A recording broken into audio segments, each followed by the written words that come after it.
Two brand new characters arrive in Destiny Rising today. In this video, I'm going to show you their abilities, intros to their backstories, and how they work. Let's take a look.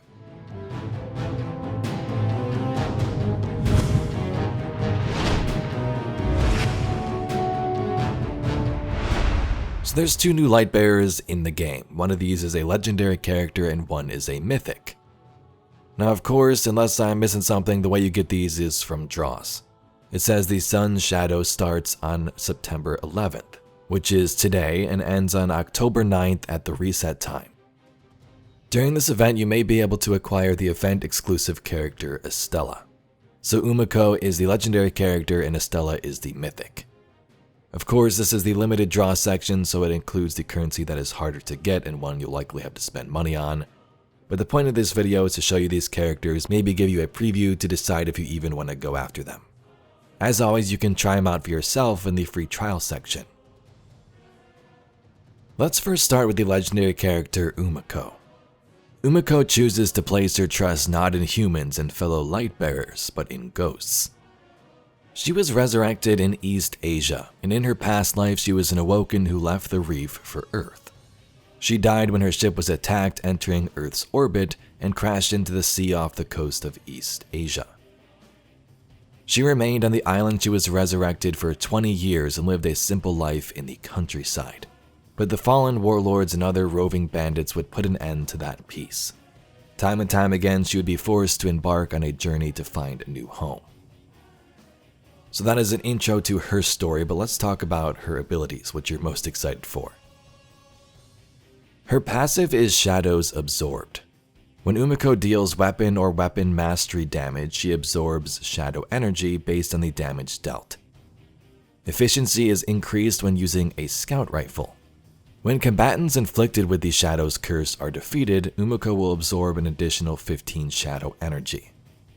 When the energy reaches the max of 100 and the Shadow Shuriken charges are not full, she will consume all shadow energy to gain one charge of Shadow Shuriken, which is her first signature.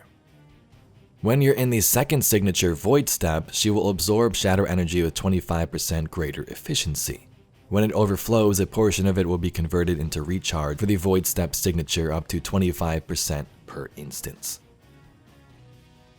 So the first ability is Shadow Shuriken. She'll throw a shuriken inflicting that shadow curse and dealing void damage. Combatants inflicted with 3 or more stacks of it will take additional instance damage.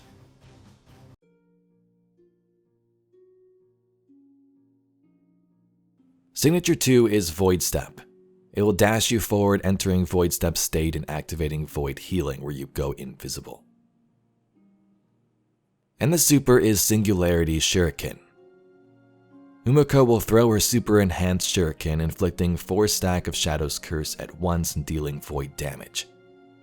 It'll also slice through space itself, creating a brief singularity that deals void damage and pulls combatants in. For Relic Trait 1, Unrelenting Malice, when the shuriken hits 2 combatants, she will absorb 5 shadow energy. When it hits 3 or more, she will absorb additional 5. Relic Trait 2 is Void Crosser. When an ally comes into contact with the Void Healing Array, they will gain Void Step until the aura expires. So I'm assuming they will also go invisible and get the same effects as you. And then Soul Salvation. When elite or stronger combatants are defeated while inflicted with Umeko's own Shadow Curse, they will generate 1 redeeming light. Here's the weapon mastery and talent tree real quick. I'm not going to read everything, but you can pause and take a look if you'd like.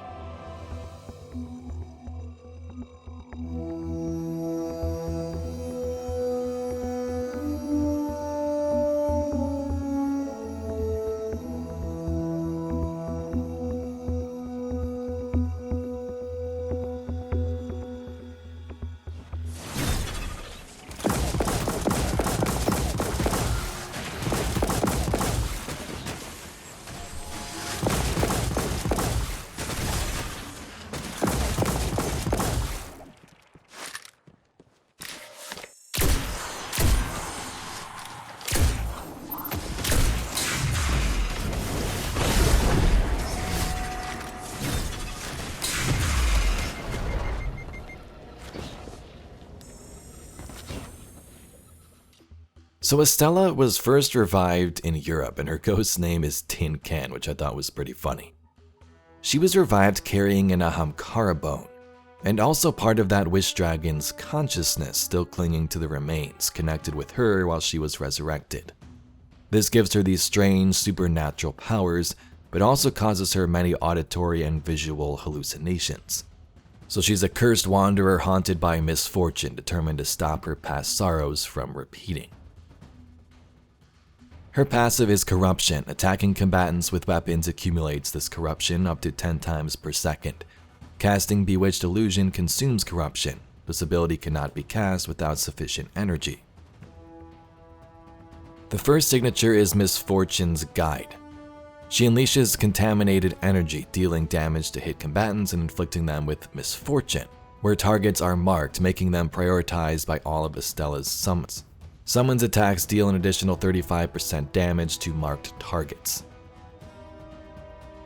The second signature is Bewitched Illusion, which that passive mentioned.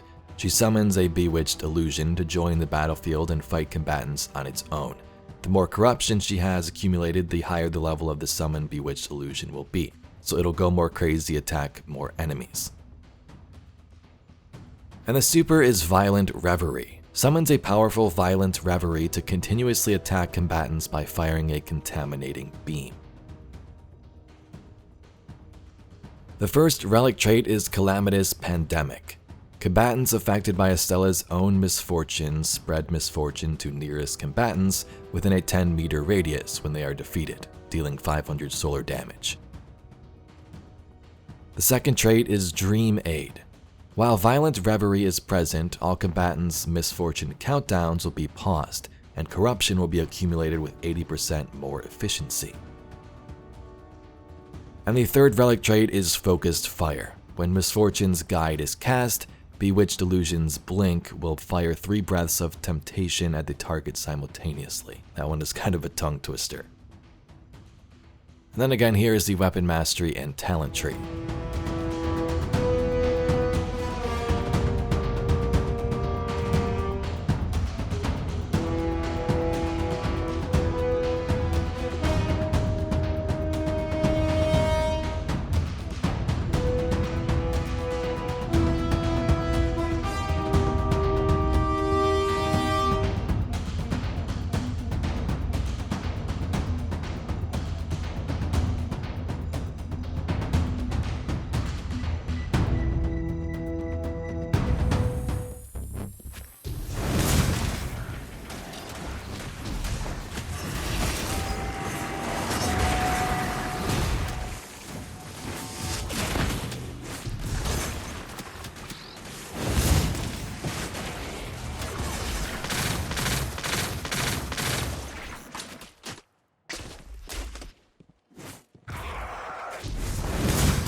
So there you have it, Guardians, a quick recap of the new light bearers added to Destiny Rising and their abilities. If you'd like to see some more Destiny news, lore, and mysteries just like this video, please be sure to subscribe to the channel. I thank you very much for watching, and I'll catch you all in the next video.